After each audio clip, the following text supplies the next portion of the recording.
Hey guys, today I'll show you how to make an ambient light sensor and wire in a backup camera on the OEM nav screen on a Discovery 3. Big shout out to the guys in the Disco 3 forum over in the UK for figuring out the wiring for this. This is just building off their work, so I can't take credit for it. I apologize in advance for the bad quality video. It was very difficult to do all this stuff with one hand, so it's definitely subpar, but hopefully this will be helpful for anyone trying to do it. All right, step one is you're just going to pull this out. All right, there are 4 screws on the side here. There are Phillips. And this just tilts up to come out of these slots and then pull it back. There are fiber optic cables here and then the regular power connectors up here. You just push this clip down, slide them out. The clip for this one is underneath.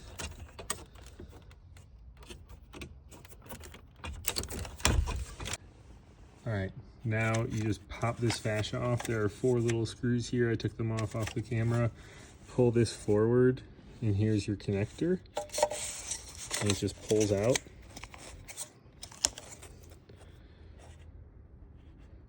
You want to take out that middle wire, so there'll be 3 on each side. You can just kind of pull it out from the back. If you have a pin disconnect tool, you can use it to, on the top here, kind of lift that up and pull that out. And I just tape mine back here, and that will put you into Range Rover mode, and it'll give you more options on the screen and allow you to use a backup camera. All right, next, you want to take off all of these screws. And this is for the fiber optic connector. Once you get those 2 out, this kind of tilts forward and slides out. Be very careful not to move this too much, and you just take these 3 screws out. All right, and then this just lifts out. You can let that drop back inside, and then we'll take out the screws on the top here, and on the bottom, and on the side to get the screen out and the circuit board exposed. Here is the wiring diagram for the photoresistor circuit. So voltage in is pin 12 on the existing connector. The LDR is light dependent resistor or photoresistor. Then the first voltage out is going to pin 13 on the old connector. Then you have an inline through hole resistor and a ground going to pin 15 on the new connector. I'll show you how to make that. All right, these are all the pieces that you will need to solder in a new ambient light sensor. This is just a Pico blade wire, 26 gauge. This is another one that I cut. We'll cut this one, so we'll have 3. This is a through hole resistor. This is a photo resistor. This is just the protective lens cap. And this is a 15 slot Pico blade connector. And over here is just some extra 26 gauge wire. Otherwise, just need a soldering gun and some heat shrink. I'll put all the parts, part numbers in the description. And then I use these little heat shrinks just to color code so I don't forget which one's voltage in, voltage out.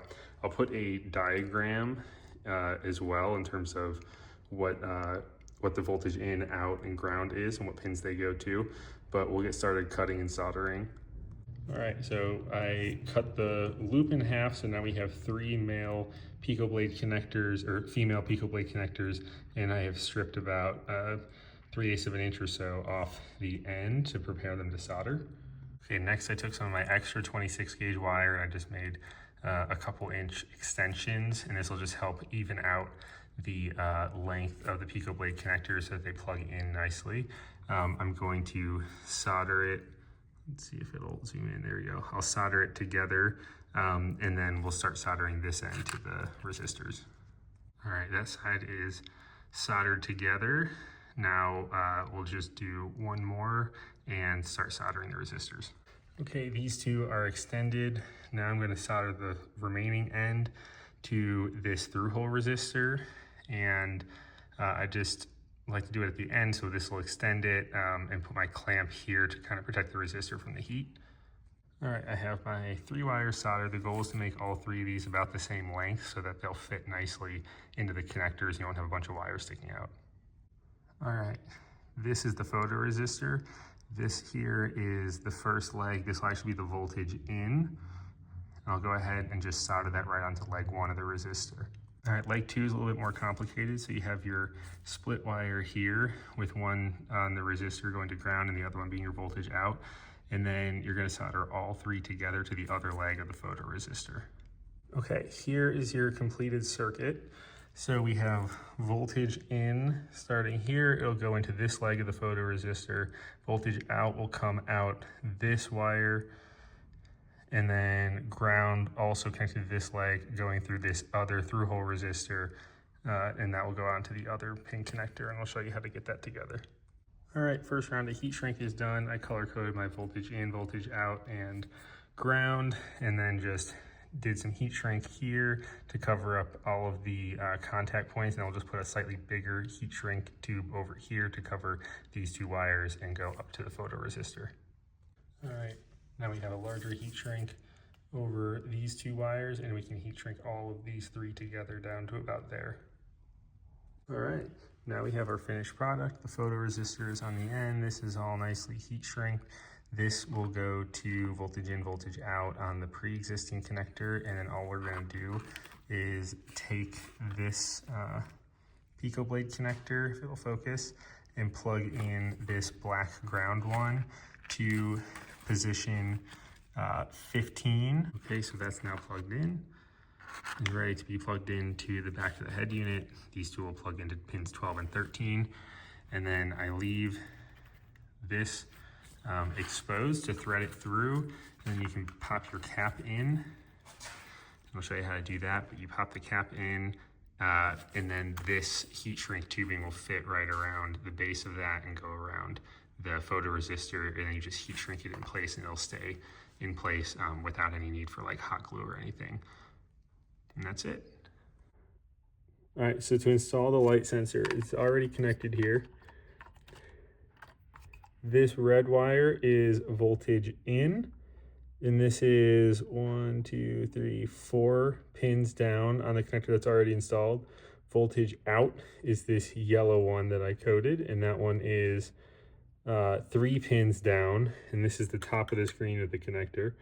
And then this is the new connector with the pin for ground in position 1. Technically this is position 15, these are upside down. So position 15 and 14 are grounds on the back here, and then technically this would be 15, 14, 13 is voltage out, and 12 is voltage in. And then I route it around underneath the fiber optics. I made this one a little bit long. And it can go out the bottom of this on the back. All right, it's all back together. The installation is just the reverse of removing it. While we're out here, this brown connector in the middle is called a FAKRA connector, F-A-K-R-A, and this middle one is the video input for the reverse camera. I think this one might be your auxiliary camera, and this might be like a DVD player, but the brown one is the one that you're gonna need to plug into. This is the adapter that you'll need. This is a FAKRA connector, a female on this end, and a female RCA connector on that end. And you can just take this, and it snaps in there, and then this is what you use to plug in your backup camera. All right, so if you take this circuit board off the back of the fascia, it's just these couple of screws, then you can flip your buttons around, and that will correspond because the right one becomes navigation and the left one becomes phone/menu. So I did that just so it would correspond. And then if you flip it over on the driver's side, so here it would go on like this. On the driver's side, this second hole here, it lines up perfectly with this screw hole right there. And so if you drill that out, then you can thread your sensor up through there and drill a hole in here for it to poke out. All right, so then you go ahead and put it back together, and there's the hole and you can just go ahead and put your sensor through there. All right, it's through. This is just a little push pin. It's a 1/4 inch hole. And then you thread this guy through here.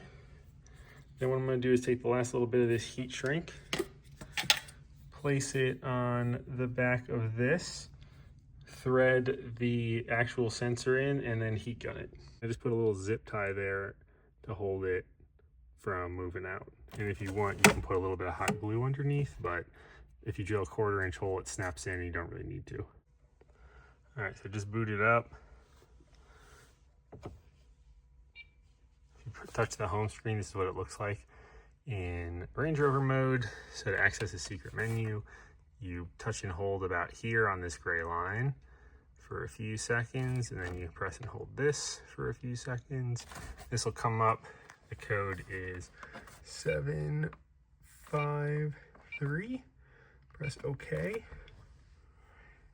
And then we can go to this vehicle signals. Here we can see ambient light sensor voltage. If I cover this, it'll drop. The backlight dimming duty will go down. If I release it again, it'll go up. I think the maximum dimming duty you can get is like 68%. So once again, if I cover it, it goes down, release it, it goes back up. And this will adjust the backlight so that you can actually see it in the daytime. I just mounted the camera under here. Just drill a hole and it bolts in.